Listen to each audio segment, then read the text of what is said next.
Hello. Greetings and salutations, and welcome to my channel. I have no idea what I'm going to say. For those of you who don't know me, I'm Jacob, I'm an artist, and this is what I'm currently working on. So I thought I would explain what it is exactly that I'm working on. Now, obviously you can see that this is a model of a house, which I'm not finished with. I have so much more yet to do, but I'm also working on a book. And in this book, this house is actually the main location in that. Now, the last time I remember checking, I was up to about chapter 9 or so. It has been a while since I've actually worked on the book itself. But in this first book, because of course I have many different story ideas that all revolve around this house, but in this first one, there's a couple who come to this house after it has been abandoned after one of the other stories, and within the house they find a child. And of course, they take the child under their wing, and they actually turn the house into an orphanage. After they've gotten the orphanage up and running, they have a handful of kids in the house. They notice a room that wasn't there before. And soon they find another room, and then another room. Eventually, they find entire wings, and this house just begins to grow very organically, almost like a cancer. And so they have to try to figure out what the deal is and why this house is just expanding all on its own. Now, part of the reason I decided to build a model of the house that's just going to be in my book is because I also intend to build this here on the property. For those of you who don't know, the reason I moved down here to Mississippi from California, Los Angeles, Southern California area, was because we came down to visit back in 2020, fun times, and my grandfather told us to pick a spot and build a house. I said, okay. Now, originally, after I moved down here, I decided to buy this house that I'm currently sitting in, which my aunt and uncle built, and I was going to simply add on to it and finish what they had started. However, after living in here for a couple of years and seeing some of the mistakes and the things that they had done, and just the way that they had built things here, as well as the shape of the land surrounding it, I decided that it would actually be better in the long run to just start from scratch on the next hill over. This whole idea for a house that grows, I've had that for many years at this point. The main thing that I drew inspiration from for that whole idea was from the Winchester Mystery House out in San Jose, California. I did get to visit it once. It's a fascinating place, and I would love to go back.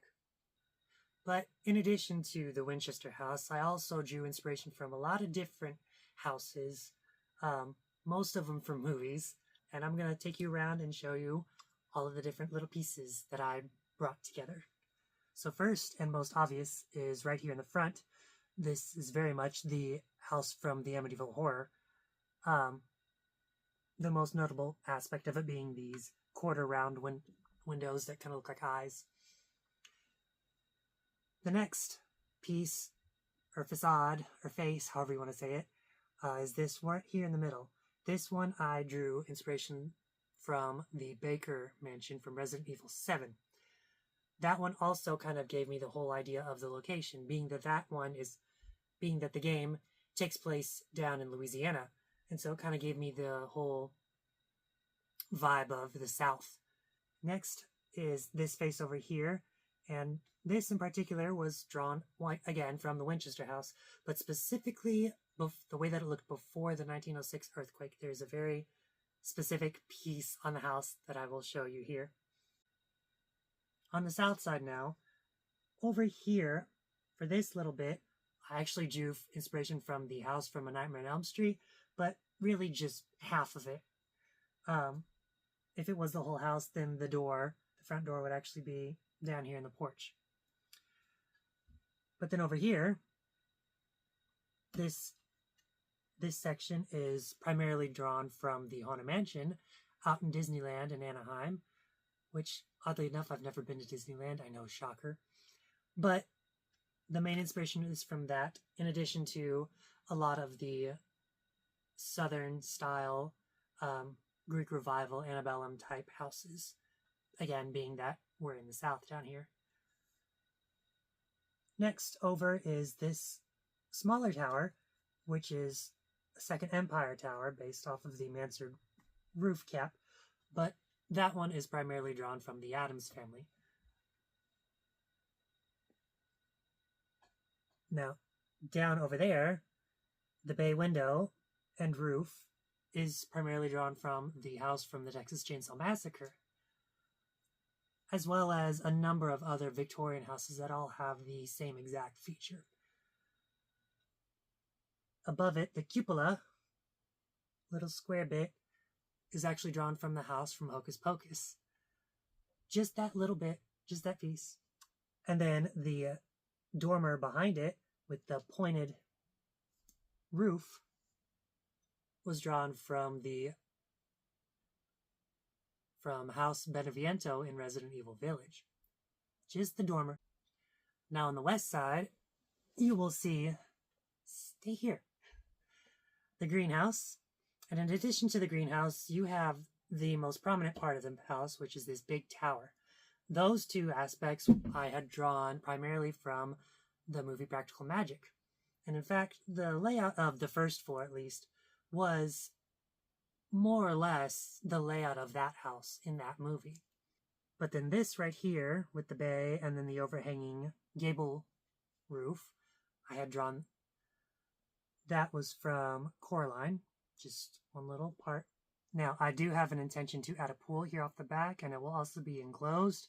However, I'm going to have to redesign it because the hill that the house is going to sit on slopes at a gradual descent down towards the back. And when I had started building this model, I still intended to add it onto this house here that I'm currently sitting in. But plans change, as they always do. It probably won't be reflected in the model. I'll probably finish it just how it is. But in real life, I'm going to have to redesign the whole entire pool enclosure. Finally, on the north side, there will be a big sunroom back here, as well as this wraparound porch with a glass roof, which is something that I just came up with on my own. But the last major inspiration is actually this entire facade over here, from this dormer, this windmill, and that gable face over there. That is all primarily derived from the Munsters house, from the old TV show.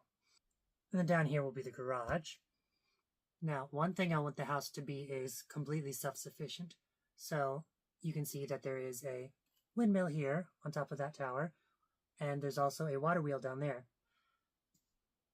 In addition to all of that, I intend to have either solar panels or solar shingles, depending on the budget and everything. I do want it to be a self-sufficient house. A perfect example of that is the ice storm that just happened this past winter. We were without power for 3 weeks, and we didn't have heat for most of it, or running water. Our pipes had frozen over as well. It was just not a fun time. And so I want to be completely self-sufficient. I want to be able to be on my own power grid, generate my own power. So most people would immediately think solar panels, which, again, of course, yes, solar panels, solar shingles. But in addition to that, I want to be able to generate power in other ways, which is where I got the idea for not only the water wheel, because there's a ton of rain here, so you can just divert it all from the roof down to the water wheel and get that thing spinning. But it also gets quite windy here too sometimes, which is why I got the idea for the windmill. And then in addition to all of that, I do want to have a geothermal heat pump for the house for the heating and the cooling. So in a way, I'm using the 4 elements to heat and power the house. With all that being said, I hope you enjoyed the video and the little tour around the house. Maybe next time I will get into the inside, maybe after it's all finished. But in the meantime, be sure to hit the subscribe button because I have so much more to do. I have to finish this. I have so many other projects that I want to work on, that I want to continue on. I would very much like to get the channel monetized, please and thank you. So please hit that subscribe button. this is just the tip of the iceberg. I have so many other ideas. I have so many stories that I need to tell, that I have yet to tell. This is all just the start of it. So be sure to follow along. Like the video, comment, tell me what you think, tell me where you think I could improve on stuff. Yeah, thanks very much, and I hope you have a good evening.